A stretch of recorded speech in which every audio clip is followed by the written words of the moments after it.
I'm standing here at the most southern point of Canada. It's a spit of sand that dips into Lake Erie, one of the Great Lakes shared between Canada and the United States.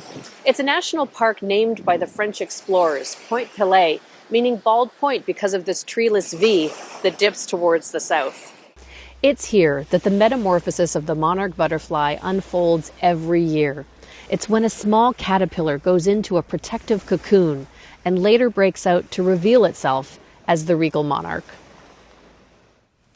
And here we are today, each of us in our own cocoons, waiting for the day when once again we can spread our wings and fly. My dear Presidents-elect, we have spent much of this last year coping with what the world has placed before us. And what we have learned is new ways to take flight and service across the globe as the pandemic has continued. I am overjoyed that President-elect Shaker has turned the spotlight onto Rotary service at a time when the world needs us most. One of my favorite quotes comes from Albert Einstein, who said, "Strive not to be of success, but rather to be of value."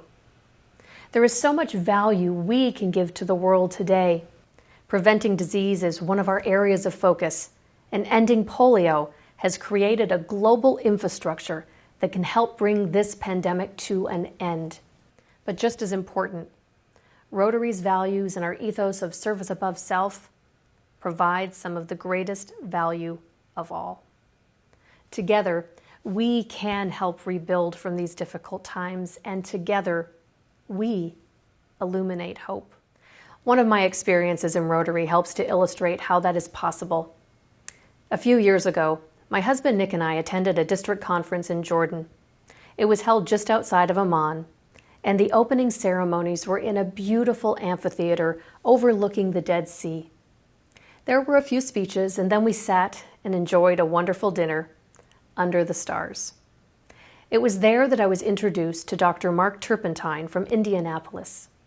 Mark was in the country to conduct a Gift of Life mission. They provide open heart surgery to children that wouldn't be able to normally access such a procedure.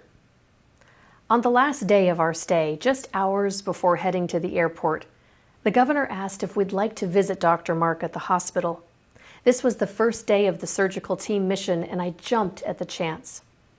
I was quickly dressed in surgical greens and then quietly entered the operating theater.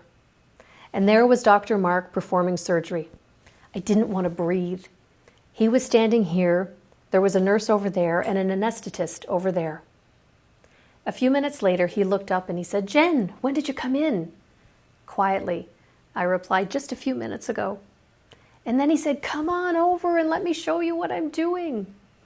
So I walked up, and there was a patient, completely covered, with the exception of a small square opening over the heart. Dr. Mark was stitching a patch about the size of a quarter onto a hole in the heart. He introduced me to 6-month-old baby Selma, a refugee from Syria. I watched in amazement as he stitched with great precision, and every once in a while he would say to the anesthetist, "Warm it up a little." Finally, he finished stitching, and he jiggled the heart a bit to make sure there were no leaks. And then he looked over again and said, "Okay, warm it up." And at that moment, little Selma's heart started to beat. I hadn't noticed that her heart wasn't beating. And at that moment, I watched her come back to life. What a gift.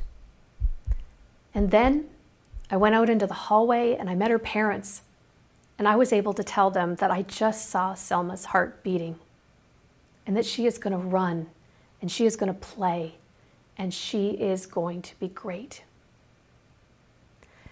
That's how I see the world coming out of this pandemic.